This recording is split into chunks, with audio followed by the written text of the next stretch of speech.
इस कार्यक्रम के पुण्यार्चक हैं श्री निखिल जैन, अनय जैन, अमृता जैन, सागर, मध्य प्रदेश। नमो हरियंतारं, नमो सिद्धारं, नमो आयुर्यं,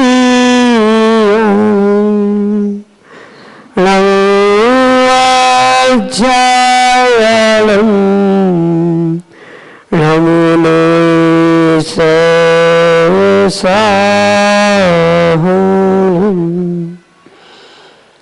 अनंत अनंत सिद्ध परमेष्टि भगवान ने की परम पूज्य आचार्य भगवंत गुरुवर विशुद्ध सागर जी मुनिराज की परम पूज्य मुनि श्री सुप्रभ सागर जी महाराज जी की परिवेषण पर्व की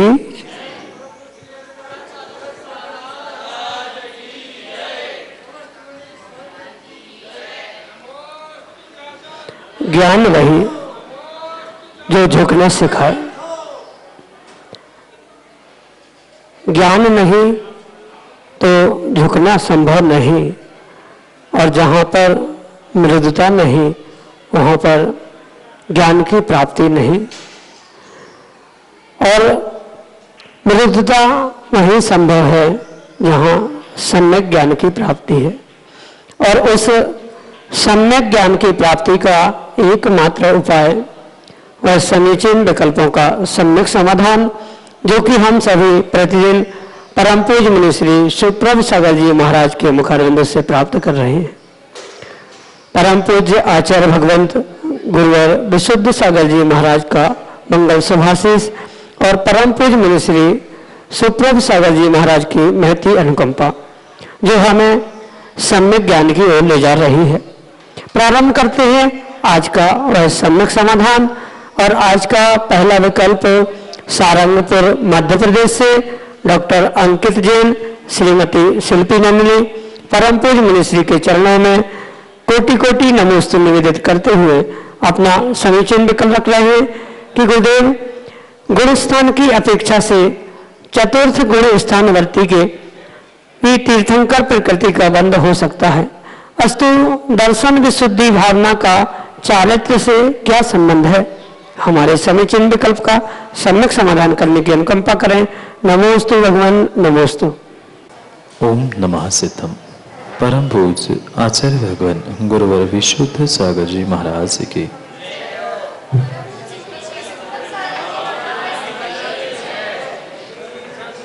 16 करण भावना में जो सबसे प्रथम दर्शन विशुद्धि भावना है, वह परिपूर्ण रूप से उस तीर्थंकर प्रकृति के बंध के लिए सर्वप्रथम प्रत्यय या सर्वप्रथम कारण है। बिना सम्यक दर्शन के, यानी बिना उस दर्शन विशुद्धि के कभी भी आगे की भावना संभव ही नहीं। आचार्य भगवंत स्पष्ट रूप से कहते हैं, जहाँ दर्शन विशुद्धि भावना है वहाँ शेष 15 भावना है, और जहाँ दर्शन विशुद्धि नहीं है वहाँ 15 भावना होने पर भी वह भावना कार्यकारी नहीं। और इन्हीं भावनाओं का ही उस चारित्र के साथ परिपूर्ण रूप से संबंध है। जो दर्शन विशुद्धि है वही हमारे लिए उस चारित्र से भले ही संबंध नहीं रखे, पर डॉक्टर साहब दर्शन विशुद्धि ही सम्यक दर्शन है, और दर्शन विशुद्धि से ही चारित्र सम्यक चारित्र होने वाला है। उस दर्शन विशुद्धि रूपी पहली भावना का चारित्र से संबंध नहीं है, या आप सही कह रहे हो, पर सम्यक दर्शन या दर्शन विशुद्धि भावना का सम्यक चारित्र से संबंध है। अंतर समझने की आवश्यकता है। चारित्र के साथ जब वह सम्यक प्रत्यय है या सम्यक दर्शन के साथ चारित्र है, तभी वास्तव में वह हमारे लिए या सभी जीवों के लिए तीर्थंकर प्रकृति जैसे बंध को देने वाला हो सकता है। अगर सम्यक दर्शन के अभाव में, दर्शन विशुद्धि के अभाव में अगर चारित्र है, तो वह कभी भी किसी भी प्रकार से हमारे लिए तीर्थंकर प्रकृति के बंध को देने वाला हो नहीं सकता। तीर्थंकर प्रकृति की बंध को प्राप्त करने के लिए जो दर्शन विशुद्धि पहली भावना इसी उद्देश्य से रखी है, जो 25 दोषों से रहित सम्यक दर्शन का पालन करना है, वही दर्शन विशुद्धि है। और उस दर्शन विशुद्धि पूर्वक ही व्यक्ति परिपूर्ण रूप से जीव अपने उस आने वाली उन 16 करण भावनाओं में से बची हुई 15 भावनाओं को सार्थक कर सकता है, अन्यथा नहीं कर सकता। और इसीलिए इसी कारण से इस परम सत्य को समझने की आवश्यकता है, जो परिपूर्ण रूप से आचार्य भगवान ने 16 कारण भावना में दर्शन विशुद्धि रूपी पहला प्रत्यय कहा है, क्योंकि सम्यक के अभाव से सभी कार्य निरर्थक है, चाहे ज्ञान हो चारित्र हो। सम्यक दर्शन से ही वह सम्यक ज्ञान और सम्यक चारित्र होता है। इसी अभिप्राय से वह चारित्र को यानी तीर्थंकर प्रकृति के बंध को प्राप्त करने के लिए नियम से सम्यक दर्शन विशुद्धि होना अनिवार्य है, मात्र आवश्यक नहीं अपितु अनिवार्य है। अगर वह दर्शन विशुद्धि नहीं है तो चारित्र सम्यक चारित्र नहीं है, और सम्यक चारित्र नहीं है तो वह कहीं भी किसी भी प्रकार से हमें भगवत्ता देने वाला हो नहीं सकता। इसी कारण से वह ज्ञान को चारित्र को सम्यकता देने के लिए वह दर्शन विशुद्धि 25 दोषों से रहित सम्यक दर्शन की बात कही। यही आपके लिए सम्यक समाधान। विजेंद्र जैन, मानसरोवर पार्क, शाहदरा, दिल्ली से परम पूज्य मुनिश्री के चरणों में बारंबार नमोस्तु निवेदित करते हुए अपना समीचीन विकल्प रख रहे हैं कि महाराज जी, आजकल मंदिरों में 48 दीपक एक एक करके प्रज्वलित किए जाते हैं, जिसमें लगभग 1 से 1.5 घंटा लगता है। उसके बाद वह दीपक काफी समय तक जलते रहते हैं और भक्तामर का स्त्रोत एक एक छंद बोला जाता है। यह क्रिया भाद्रपद अमावस्या की रात्रि में की जाती है, तो क्या यह आगम सम्मत है? क्या इससे पुण्य का बन या धर्म लाभ भी होगा? हमारे समीचीन विकल्प का सम्यक समाधान करने की अनुकंपा करें। नमोस्तु महाराज जी, नमोस्तु। जो ये भक्तांबर का पाठ 48 दीपक, उसके निमित्त से जो ये कुछ भी क्रिया प्रारंभ हुई है, ये परिपूर्ण रूप से वर्तमान में प्रारंभ हुई क्रिया है।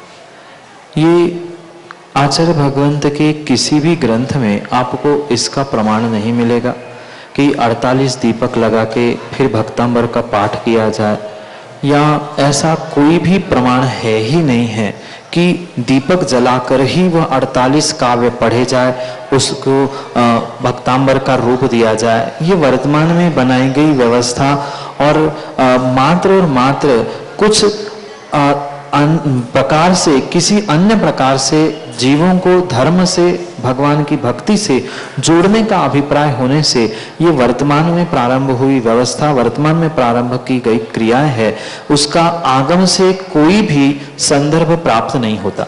पर इसका अर्थ ये भी नहीं है कि ये आगम के विरुद्ध है, क्योंकि भक्तांबर आगम की ही विधा है, भगवान की भक्ति की ही वही भक्तांबर, वे ही आदिनाथ है।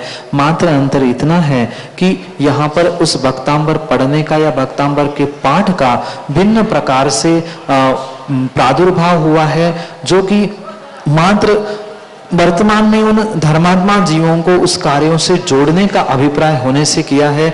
ऐसा आगम में कोई भी प्रमाण नहीं है जहां उस 48 दीपकों से भगवान की आरती या एक एक दीपक अर्घ्य बोलते हुए या एक एक छंद बोलते हुए एक एक दीपक चढ़ाना, ये मात्र वर्तमान की व्यवस्था है। ये आगम के विरुद्ध भी नहीं है और आगम में भी नहीं है। विरुद्ध इसलिए नहीं है कि अगर सम्यक की हानि हो रही है तो वह क्रिया आगम से विपरीत कही जा सकती है, पर यहाँ कोई सम्यक की हानि नहीं हो रही है, इसलिए उसमें किंचित किसी भी प्रकार का दोष नहीं है। पर यह बात भी अवश्य समझने की आवश्यकता है, उस दीपक आदि में भी जो अनावश्यक रूप से बहुत सारा घी आदि डालकर घंटों घंटों वे दीपक जलते रहते हैं, वहाँ हो सकता है वह जीवों की अधिक मात्रा में विराधना हो जाए। इसलिए इसका विवेक रखते हुए उतना ही विवेक पूर्वक प्रमाद से रहित होकर इन कार्यों को करने की आवश्यकता है। इन कार्यों में सम्यक की हानि नहीं है, सम्यक दर्शन है, पर मात्र उस सम्यक के साथ भगवान की क्रिया या भगवान की भक्ति करने का तरीका बदला है। इसलिए ये वर्तमान में बनाई गई है परंपरा प्रथा है, पर आगम के परिप्रेक्ष्य में इसमें किंचित भी दोष नहीं है। पर यह आगम में भी नहीं है। ये दोनों बातों को समझने की आवश्यकता है। यही आपके लिए सम्यक समाधान। अगले समीचीन विकल्प के लिए मढ़ौरा उत्तर प्रदेश से हमारे सामने है श्रीमती सुषमा जैन अपने समीचीन विकल्प के साथ। मुनि राजों के चरणों में कोटि कोटि नमन। गुरुवार मेरा प्रश्न है कि जब तीर्थंकरों की माता इतने धार्मिक और ज्ञानी होती हैं, फिर वह 16 सपनों का फल पूछने राजा के पास क्यों जाती हैं? नमोस्तु गुरुवार, नमोस्तु। ये भारतीय संस्कृति है, तीर्थंकर परंपरा है। यहाँ जो भी कार्य होता है माँ परिपूर्ण रूप से मर्यादा को लेकर ही होता है। और एक सद्गृहिणी, सत्श्राविका और सत स्त्री वही होती है जो अपनी मर्यादा का पालन कर दे। भले ही महिला को, पत्नी को, स्त्री को कितना भी ज्ञान क्यों ना हो, पर ये आगम प्रमाण से हमें समझने की आवश्यकता है कि पति के सामने, अपने स्वामी के सामने वह सभी प्रकार से छोटी ही होती है, ऐसा और होना ही चाहिए, ऐसा ही आगम प्रमाण है। भले ही वह किसी ज्ञान से, क्रिया से या किसी विशिष्ट विद्या आदि से भले ही पुरुषों की तुलना में यानी पति से भी श्रेष्ठ क्यों ना हो, पर फिर भी ये भारतीय संस्कृति, तीर्थंकर परंपरा और जैन दर्शन का ये न्यायोचित वाक्य है कि प्रत्येक स्त्री को अपने पति के सामने भी मर्यादित रहना चाहिए। ये एक पति का सम्मान है, आदर है। भले ही ज्ञान, चारित्र या बहुत सारी बातों से धार्मिक होने पर भी वह तीर्थंकर की माँ अपने पति से इसलिए पूछने के लिए जाती है ज्ञान, उस सपने के फल को। अगर वो भी कुछ विचार करे, चाहे तो सीधे किसी पुरोहित को बुला सकती है या स्वयं भी उसके विषय में कहीं पढ़कर निर्णय कर सकती है। इतना सब कुछ होने पर भी ये एक भारतीय मर्यादा है, आगम की मर्यादा है कि हर संस्कारित स्त्री अपने पति से ही अपने हर प्रश्न का उत्तर मांगने के लिए पहुंचती है। आज की वर्तमान की वह व्यवस्था भले ही दिखाई नहीं दे रही है, आज मर्यादा ही शेष नहीं बची है, पर ये हमारे आगम की, जैन धर्म की और भारतीय संस्कृति की मर्यादा है कि वह प्रत्येक स्त्री अपने पुरुष के सामने यानी अपने पति के सामने पहले जो भी इच्छा है, जो प्रश्न है, जो भी आकांक्षा है, पहले अपने पति से कहेगी, फिर उनके अनुसार वह अपनी क्रिया को क्रियान्वित करेगी।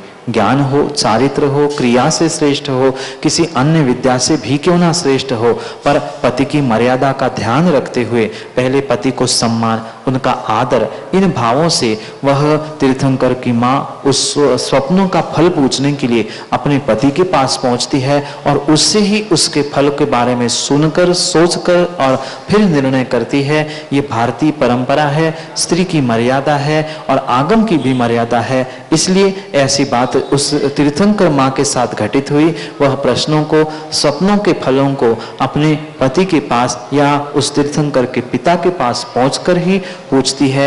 यही आपके लिए सम्यक समाधान। प्रथमेश जोगी वासिम महाराष्ट्र से अगले समीचीन विकल्प के साथ हमारे सामने। जी नमोस्तु, नमोस्तु। जो अभी दशलक्षण पर्व चल रहे हैं उसमें उत्तम क्षमा ही पहला धर्म क्यों माना गया है? नमोस्तु महाराज जी, नमोस्तु। आगम में जो धर्म की व्याख्या की है वह धर्म तो वास्तविक एक ही है, पर उस धर्म को समझने के लिए, धर्म के स्वरूप को समझने के लिए आचार्य भगवान ने 10 लक्षण कहे हैं। समझने की आवश्यकता है, 10 धर्म नहीं कहे हैं, धर्म के 10 लक्षण कहे गए। और धर्म तो एक ही था, दया, वस्तु रूप, वस्तु स्वभाव रूप, पर उसको समझने के लिए आचार्य भगवान ने हमें 10 पहलू, 10 लक्षण बताए हैं। और उन 10 लक्षणों में से पहला लक्षण उत्तम क्षमा जरूर कहा है, पर इसका अभिप्राय ये नहीं है कि बाकी धर्म गौण है। भले ही उस उत्तम क्षमा को पहले ग्रहण किया है, वहां पर आचार्य भगवंत का यही अभिप्राय है कि उन सभी कसायों में यानी क्रोध, मान, माया, लोभ, इन चारों कसायों में भी आप देख लेना, आगम में जब भी कसाय का वर्णन आएगा, सबसे पहले अगर किसी कसाय का नाम आएगा तो सबसे पहले क्रोध, मान, माया और लोभ, इसी क्रम से इसका व्याख्यान आया है। और साथ साथ करणानियों के सिद्धांतों से भी अगर हम समझे तो क्रम क्रम से इन्हीं कषायों का विलीनीकरण होता है। अंतिम समय तक यानी 10वें गुणस्थान तक वह लोभ कषाय चलती है, इसलिए उसको सबसे आखिरी में रखा है। ऐसे ही क्रम क्रम से ये व्यवस्था गुणस्थान पर करणानियों के सिद्धांतों से भी देखने में आती है। अन्य आगम ग्रंथों में भी पहले क्रोध, मान, माया, लोभ आदि रूप उसको स्वीकार किया है। इसलिए सबसे पहले धर्म का लक्षण बताते हुए आचार्य भगवंत उस क्रोध की उपशमना करते हुए कालुषता को उत्पन्न ना होने रूप उस उत्तम क्षमा को पहला स्थान देते हैं। इसलिए ये उत्तम क्षमा रूपी पहले स्थान पर धर्म का लक्षण बताते हुए आचार्य भगवान ने ग्रहण किया, क्योंकि क्रोध कषाय पहली है और उस क्रोध को जीतना, क्रोध को उत्पन्न नहीं होने देना, इसका ही नाम उत्तम क्षमा है। इसी कारण से उस उत्तम क्षमा को 10 लक्षण धर्मों में या धर्म के 10 लक्षणों में सबसे पहले ग्रहण किया है। यही आपके लिए सम्यक समाधान। अगले समीचीन विकल्प के लिए हमारे सामने है हिना जैन, सागर, मध्य प्रदेश से, अपने समीचीन विकल्प के साथ। नमस्ते महाराज जी, मेरा प्रश्न है कि मैंने पढ़ा था कि शलाका पुरुषों में रुद्र का भी नाम होता है, पर उनके चारित्र के बारे में हमने ज़्यादा सुना नहीं। हमने नारायण, बलभद्र के बारे में तो सुना है, पर रुद्र के बारे में ज़्यादा सुना नहीं। प्लीज कृपया बताइए कि क्या वो भी मोक्षगामी होते हैं किसी भी भाव में, और क्या प्रथमानियोग का कोई ग्रंथ है जिसका नाम आपको पता हो, जिसके चारित्र के बारे में, जिसमें हम उनके चारित्र के बारे में जान सकते हैं और पढ़ सकते हैं? जो रुद्र आदि का वर्णन प्राप्त होता है वह परिपूर्ण रूप से आगम ग्रंथों के प्रथमानियोग में आपको अवश्य ही प्राप्त होगा, पर उसमें भी ये विशेष बात हमें समझने योग्य होगी कि जो ये रुद्र है वे सलाखा पुरुष नहीं है, पर जो 169 महापुरुषों का व्याख्यान प्राप्त होता है उन महापुरुषों में इनकी गणना होती है। सलाखा पुरुष भिन्न होते हैं और महापुरुष भिन्न होते। ये जो रुद्र आदि का व्याख्यान आगम ग्रंथों में मिलता है वह परिपूर्ण रूप से वे महापुरुषों के अंतर्गत ग्रहण करने योग्य है, वे सलाखा पुरुष नहीं है। और महापुरुष वो ही होते हैं जो निकट भव्य होते हैं, आने वाले समय में जो परिपूर्ण रूप से अपने चारित्र की विशुद्धि को प्राप्त करते हुए, चारित्र को धारण करते हुए उस वर्धमान चारित्र के निमित्त से सिद्धि को, मोक्ष को प्राप्त करते हैं। वह इसी कारण से महापुरुष होने के कारण से मोक्ष को तो जाएंगे, पर ऐसा कोई नियामक नहीं है कि वह अगले भाव में जाएंगे, 2 भाव में जाएंगे या 4 भाव में जाएंगे। जिसका जैसा तत्जन्य क्षयोक्षम होगा उस जन्य वह अपने कर्मों के निमित्त से 2-4 भाव में जाएंगे, पर यह पक्का है कि उनका मोक्ष गमन वह सिद्ध है, क्योंकि वे महापुरुष बने हैं। भले ही उस रुद्र पर्याय में वे चारित्र से च्युत हो चुके हैं, पर फिर भी वे आने वाले समय में उस बाकी साधना के निमित्त से जो पुण्य एकत्रित किया था, आने वाले समय में पुनः चारित्र को धारण करके निर्मल चारित्र के बलबूते पर वह निर्वाण को भी प्राप्त करेंगे, मोक्ष भी प्राप्त करेंगे। और इनके विषय में ऐसा कोई अलग से ग्रंथ नहीं है कि जहाँ रुद्र पुराण कोई लिखा गया हो। वह नारायण, प्रतिनारायण आदि, बलभद्र आदि के निमित्त से तो फिर भी छोटे छोटे पुराण आचार्य भगवंतों ने लिखे हैं, पर ये रुद्र तद्भव मोक्षगामी नहीं होने के कारण से उनका कोई ऐसा अलग से पुराण नहीं है। पर जिन जिन तीर्थंकर भगवान के काल में रुद्र हुए हैं, उन तीर्थंकरों के काल में, मतलब उन तीर्थंकरों का पुराण आप पढ़ोगे तो आपको उनके विषय में विस्तार से बृहद जानकारी या ज्ञान मिल सकता है। जैसे कि आप महापुराण भी पढ़ लोगे तो महापुराण में भी जो शेष 23 तीर्थंकरों का व्याख्यान है, उन 23 तीर्थंकरों के व्याख्यान में जिन जिन तीर्थंकरों के काल में जैसे जैसे रुद्रों की व्यवस्था बताई गई है, उन रुद्रों के क्या क्या नाम थे, उनका काल कितना था, ये सब कुछ व्याख्यान आपको प्राप्त हो सकता है। पर सामान्य रूप से आपने पढ़ाई होगा, वे 10वें पूर्व के ज्ञाता होने पर भी, वह विद्या सिद्ध होने पर अपने चारित्र से भ्रष्ट हो जाते हैं, वे ही रुद्र कहलाते हैं। ऐसे उन दिगंबर मुनियों का अलग से कोई पुराण, अलग से कोई व्याख्यान नहीं मिलेगा, पर जिस तीर्थंकर के काल में वे होते हैं उन तीर्थंकर का अगर पुराण आदि आप पढ़ोगे तो उनमें उन रुद्रों के विषय में आपको ज्ञान प्राप्त हो सकता है। इसलिए उन एक एक तीर्थंकरों के काल को आप अगर महापुराण में भी खोजोगे या पृथक पृथक रूप से जो छोटे छोटे पुराण प्राप्त होते हैं उनमें भी आप खोजोगे तो आपको उसमें उसका उत्तर मिल जाएगा। यही आपके लिए सम्यक समाधान। नयन जैन आहार जी मध्य प्रदेश से अगले समीचीन विकल्प के लिए हमारे सामने। मैं राशि के चरणों में त्रैवा नमोस्तु। मैं राशि, मेरा यह प्रश्न है कि मुनिराज अभिषेक क्यों नहीं कर सकते जबकि वे चरण तो स्पर्श करते हैं। बहुत अच्छा प्रश्न और बहुत अच्छा विचार है। जबकि मुनिराज हर समय शुद्ध होने के कारण से वे मुनिराज जब चाहे तब भगवान की प्रतिमा का स्पर्श तो कर सकते हैं, पर बेटा किसी भी प्रकार से मुनिराज अभिषेक नहीं कर सकते। न मुनिराज किसी दूसरे निर्ग्रंथ मुनिराज को आहार दे सकते हैं, न वे भगवान का अभिषेक कर सकते।